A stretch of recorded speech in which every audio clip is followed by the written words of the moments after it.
ინიციატივა გამომდინარეობს საქსტატის მიერ გამოქვეყნებული მონაცემებიდან და იმ სავალალო ვითარებიდან, რომელიც საქართველოს საპატიმროებში არის, სადაც საბჭოთა სისტემა ვერ აუდის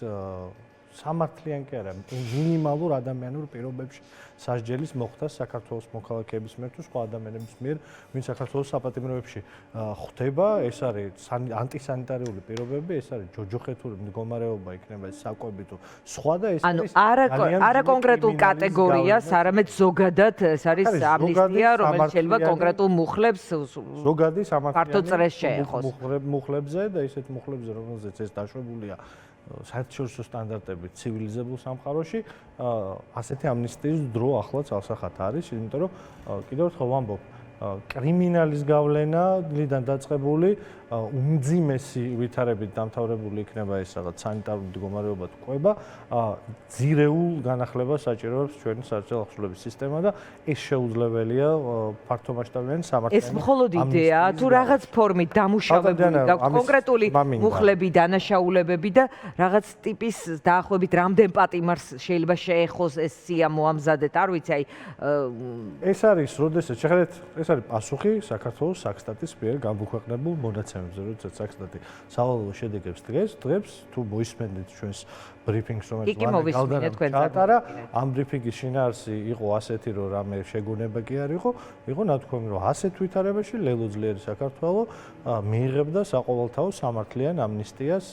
იმისთვის, რომ გაეტარებინა ძლიერი ცვლილებები. ჩვენ ეს თქვით, ჩვენ საქართველოს მოქალაქეებს ამ ენით ველაპარაკებით, ენით, რომ აი ეს პირობები და ეს ვითარება ზოგადად ეს იქნება ამნისტია თუ ნებისმიერ სხვა თემაზე. ეს ვითარება არ არის ნორმალური, ამ ვითარებაში ცხოვრება არის ჯოჯოხეთი და იმ შემთხვევაში რომ ჩვენ როდესაც ვიქნებით ხელისუფლებაში, ეს შეიცვლება ასე და ასე. ეს არის ჩვენი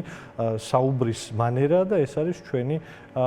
მიდგომა საკითხების მიმართ, იმიტომ რომ ამ ქვეყანაში დღეს ასეთი ვითარება არის, ჩვენ რეალობისგან მოწყვეტილები არა ვართ, შესაბამისად ძალიან კარგად გვესმის, რომ ქართული ოცნების ხელისუფლებას შეგონებები მით უმეტეს ოპოზიციიდან ძალიან დიდი ხანი აღარ არის. სად არის ახლა თქვენი პოლიტიკის კეთების ადგილი თქვენი მხრიდან? აი სად ხედავთ თავს?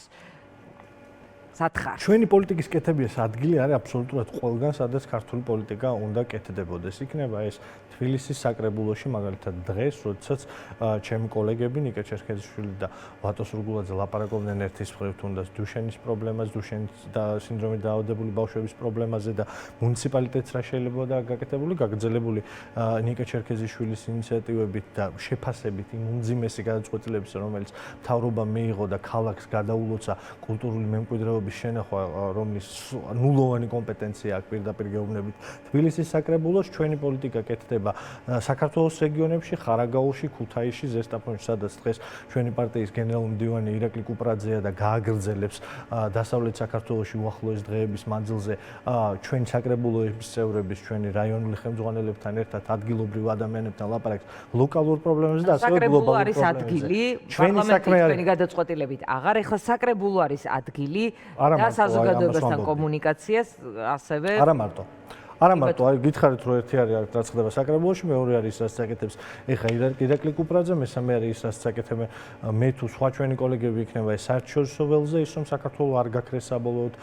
საერთაშორისო ცივილიზებული სამყაროს რადარებიდან და ეს ქვეყანა არ იქნა შეუძლია თავის წვლილი შეტანა. ჩვენ ვართ ჩვენი კონკრეტული ოპოზიციის პოლიტიკური ოჯახის წევრები ევროპაში და იმ მასშტაბში რა მასშტაბში ჩვენ შეგვიძლია ამას ვახორციელებთ. ოპოზიციას არ აქვს ამაზე არც ექსკლუზივი და არ არის პირდაპირ ვიტყვი წამყვან პოზიციაში, მაგრამ ოპოზიციის საქმე, პროევროპული ოპოზიციის საქმე არის, რომ ჩვენ პარტნიორებს და იმ პოლიტიკური ოჯახის წევრები, რომლებიც ჩვენ ვართ,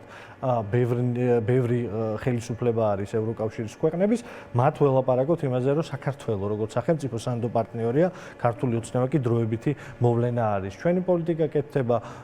იქნება ეს მარშები, თუ იქნება ეს შეხვედრები ვიწრო პატარა თბილისის უბნებში თუ საქართველოს რეგიონებში.